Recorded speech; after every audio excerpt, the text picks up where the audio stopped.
ما او تعالی خدای پاک دا عظمت را کړی چې قرآن مجید اورېدلی شو. ملائک قرآن مجید نشي اورېدلی. اخیری خبرې وګورو مالو مېلمانه دي کېدای شي وګورو چې ملا صاحب په موږ باندې خپل خو صرف د ملګرو په خواهش باندې یو خبره بله عرض کوم. عبدالله ابن مبارک رحمت الله علیه یو لوی بزرګ تېر شوی دی. عبدالله ابن مبارک رحمت الله علیه راغی او په یو سفر باندې تو په یو دشته کې هغه آرام کوي. د سورلۍ اواز یې د غوږو شو او چې کله را نږدې شو نو عبدالله ابن مبارک رحمت الله علیه فرمایي وایي ما ورته اواز وکړو السلام علیکم ورحمت الله. او دا په دې بنیاد باندې بیانوم چې ګوره قرآن مجید سره خلکو ډېره مینه ده. موږ او تاسو قرآن مجید سره مینه نشته. د قرآن مجید سره دومره مینه پکار ده د بچي د هر څه نه سیوا او خلکو سکړې ده. و چې کله ورته ما وویل چې السلام علیکم ورحمت الله وایي ما ته په جواب کې ویل سلام قولا من رب الرحیم. اواز د بوډۍ زنانه وه خو زه پوه شوم چې د ښځې خو ما ته چې کوم دی وعلیکم سلام ونه ویلې او د ښځې ما ته چې سلام قولا من رب الرحیم د قرآن مجید آیات ویلې نو دا یې راله د سلام جواب راکړ. او چې را نږدې شو بوډۍ وه تپوس مې ترې وکړو چې بوډۍ ته کوم ځای نه راغلې وایي ما ته یې ویلې چې په جواب کې یعنې په خپله زبان کې خبرې ونه کړې ما ته ویل چې اتم الحج والعمرة لله. او زه پوه شوم چې دا ښځه په عمرې نه راغله خو په دې لاره باندې تېرېږي. وایي بیا مې دې تپوس وکړو چې چېرته ځې ځکه چې دلته په دې آیت کریمه کې خو زه پوه کړم چې زه د عمرې نه راغلم. وایي ما دې تپوس وکړو چې چېرته ځې وایي ما ته بیا په جواب کې ویلې چې من یضلل الله فلا هادی له. بل د قرآن مجید آیات یې ویلې. حیران یې کړم خو زه پوه شوم چې دې ښځې نه لار ورکه شوې ده بوډۍ نه لار ورکه شوې ده ځکه آیت کریمې د هغې نه دا پته لګېدله چېرې دا ښځه چې کوم دی ما ته جواب دا راکوي چې ما نه لار ورکه شوې ده. وایي ما د دې ښځې د اوښ چې کوم دی کومه سورلي وه د هغې دا مهار مې ونیو او زه روان شوم. په لار باندې تلم وایي په دې لار کې چې کوم دی ما د دې ښځې نه تپوس وکړو او تپوس مې دې څه وکړو ته وویلې چې چېرته ځې لکه زه خو روان شوم لار درته ښیم او چېرته ځې وایي دې ما ته په جواب کې ویلې چې ادخل المصر ان شاء الله آمنین.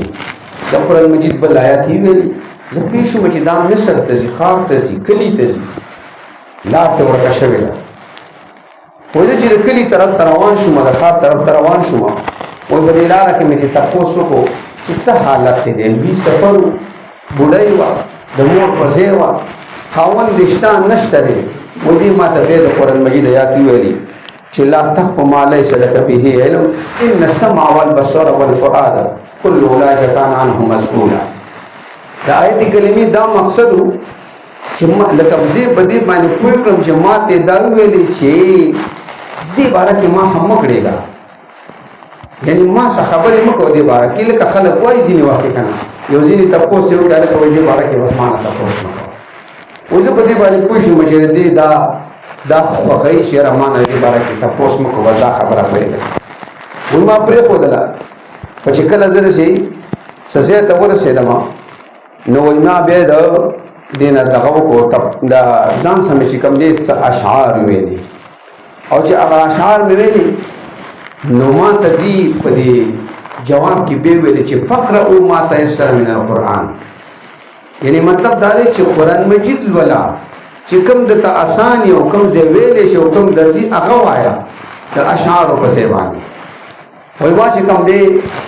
زه پوه شوم چې دې خو ما ته دا یو نصیحت وکړو چې قرآن مجید ډېر ډېر وایه او چې کوم درځي هغه ځای وایه. او چې کله بیا په لار باندې روانو نو ما د دې نه بیا تپوس وکړو او تپوس مې دې څه شي وکړو چې یاره څوک دې شته دی چېرته زامن دې شته دی نو دې ما ته په جواب کې ویلې چې المال والبنون زینة الحیات الدنیا. زه پوه شوم چې د ښځې خو بچي شته دی چې کله ورسېدم ځای ته ښار ته نو ما ویل چې یاره زامن دي څه نومونه دي څوک دي ستا زامن نو ما ته بیا د قرآن مجید آیات ویلي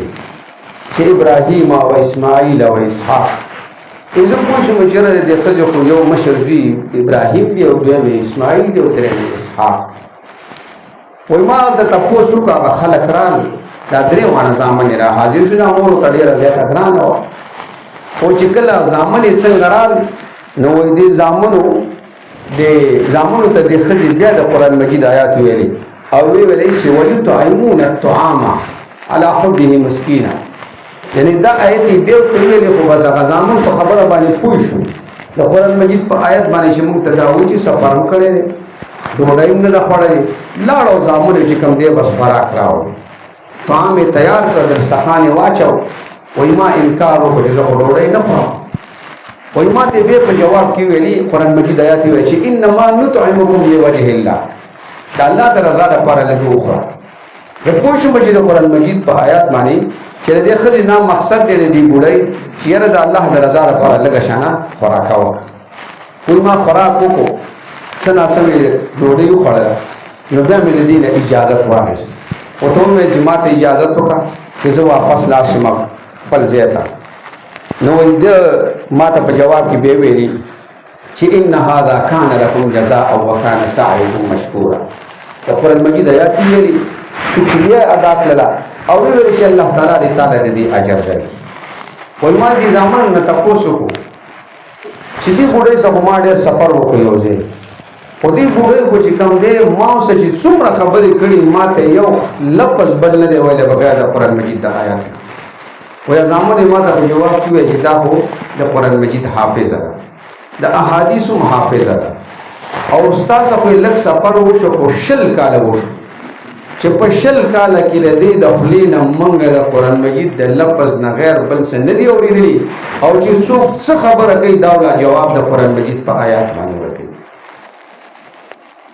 او د دې مقصد څه دی و چې د قیامت په ورځ باندې ما ته عملنامه میلاو شي او په عملنامه کې نورې خبرې نه وي زمونږ او ستاسو په شان کنځلې او ردې بدې پکې نه وي